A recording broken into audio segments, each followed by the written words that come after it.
Estonia to become the only country in the world with a female president and female prime minister.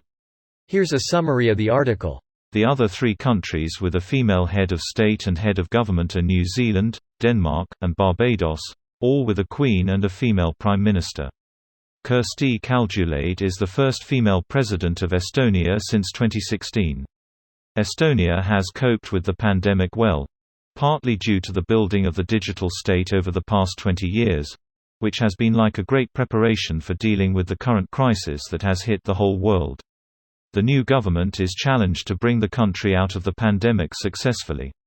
During the talks, Prime Minister-in-waiting Kallas stated that under her leadership Estonia will continue working on key infrastructure projects such as a railway tunnel that aims to connect Tallinn, Estonia with Helsinki, Finland, creating the new twin city of Talsinki, and Rail Baltica, a high-speed railway planned to connect Tallinn with Western Europe. The coalition has also agreed not to change the corporate income tax system on retained and reinvested profits. Companies registered in Estonia can enjoy the benefits of a 0% income tax for all reinvested and retained profits. Coalition negotiations in Estonia were led by Kaja Kallas and the Centre Party's deputy chairwoman Mailis Reps. This post received a score of 69,000, with an upvote ratio of 79%.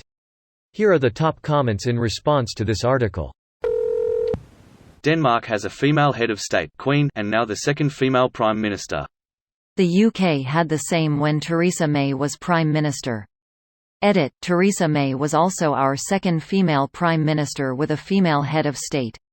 Thatcher was the first. And Thatcher. NZ has also had 2 female PMs with a female head of state. 3. Jenny Shipley took over from J.M. Bolger in 1997, 24 years ago, and was Prime Minister for 2 years. Helen Clark and Jacinda Ardern are the other 2, of course. Didn't know about Shipley. Kia ora, cuz, from across the ditch.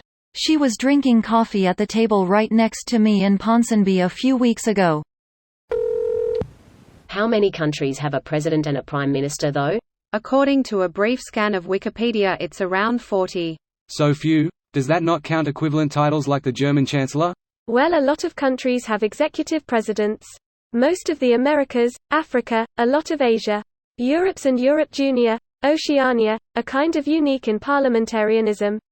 Is that relevant though? Wouldn't presidential systems still have a PM or an equivalent who is just weaker? That's how I've always imagined it anyway. I don't know that the US have an equivalent, do they? The VP is also the senior member of the President's Cabinet, which act as department heads for each subdivision of the executive branch. In the House, the majority party also selects the House Speaker, who is basically the leader of the House. The President's cabinet members are appointed, but it's not unusual for the cabinet members to be selected from sitting Congress people, in which case they give up their seat. The President's party is often not the same party that controls Congress. I would say the Speaker of the House is closer to PM than the Senate Majority Leader. The Senate is supposed to be more like the late 1770s House of Lords, with the House of Representatives closer to the House of Commons. Completely off topic, but if anyone happens to know where I could get that grey and black flower sweater, I would love some info. Estonia. Laughing so hard. When I was growing up, Kenya in the 90s, seeing a female driver was rare.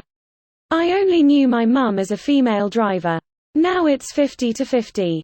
I feel in a few years this combination will happen in many countries. Do you mean at the same time? Because the Philippines had 2 female presidents before. At the same time. In New Zealand, our PM is female, our head of state is female, Queen Elizabeth, and her local representative, the Governor-General, is also female. We don't have a president. Edit: our Chief Justice is female, too, our second. And, as others have reminded me, so is the Leader of the Opposition. And, yes, the Queen is not a political appointee, but the Governor-General is. Fun fact, we have not had a male Chief Judge since 1999. This video was automatically created by Reddit to speech.